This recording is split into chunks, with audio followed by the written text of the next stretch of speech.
You are here because you want clarity, not sugarcoating, not recycled advice. You want the truth that actually moves your net worth. So today, I will break down the real forces shaping your property decisions in Singapore. If you get this wrong, you will lose years and potentially hundreds of thousands in opportunity cost. If you get it right, you will jump ahead of the market instead of being dragged by it. Let's get straight into it.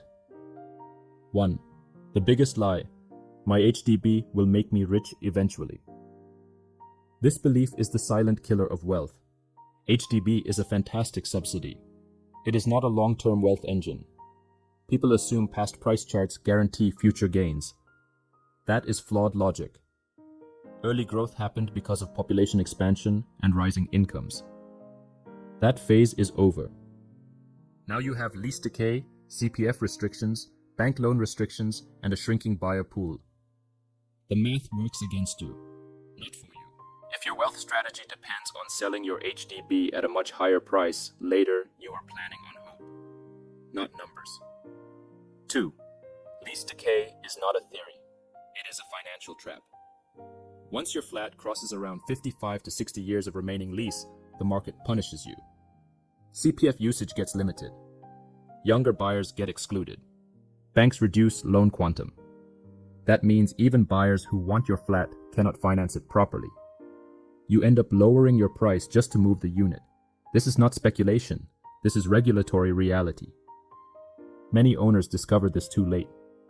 By the time they try to sell, they are already stuck in a shrinking pool of demand.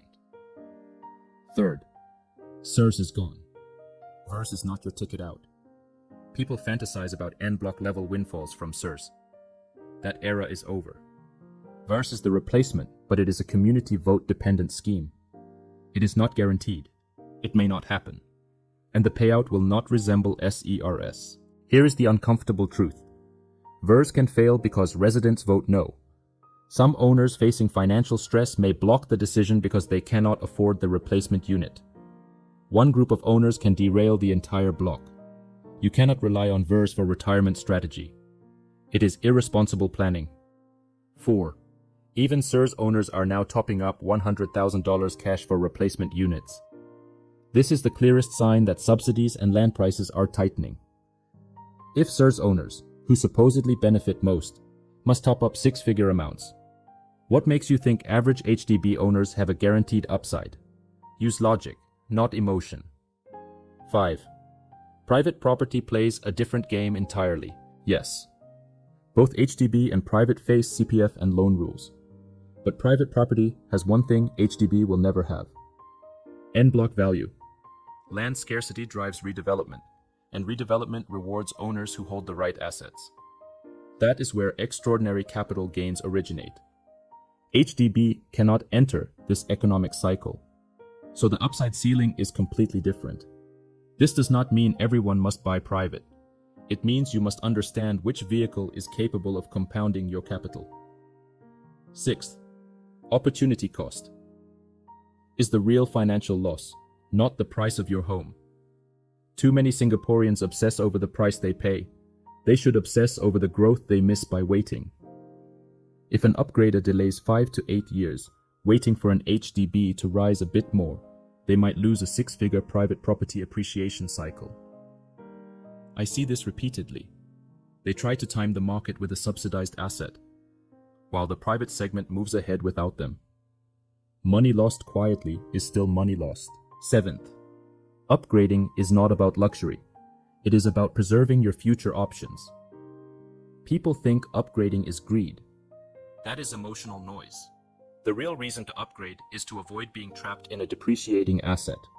If you lock yourself into an aging HDB, you lose leverage, you lose appreciation cycles, you lose the ability to restructure your portfolio later. Upgrading is a functional financial decision, not a lifestyle decision. 8. The market is getting more complex and less forgiving. Cooling measures, loan restrictions, income ceilings, ABSD, tighter rules for older flats. Every year the system becomes heavier. People who delay act under worse conditions later. If you do not plan your move early, the restrictions will plan it for you. 9. Population growth and immigration will drive private demand, not HDB. Look at the numbers directly. Singapore is bringing in global talent. Companies are expanding. Foreign demand flows to private, not HDB. That is where long-term appreciation pressure builds. You want to be positioned where the demand is moving, not where the subsidies once were. 10. Wealth building. In Singapore is simple. You either move up the property ladder, or you fall behind it. There are only two directions. People who stay frozen in the same asset for 20 to 30 years almost always stagnate financially. People who move strategically at the right stages of life capture compounding that is impossible to replicate elsewhere in Singapore. If you want clarity, this is the cleanest way to summarize everything. HDB gives you stability. Private gives you growth. Stability is valuable.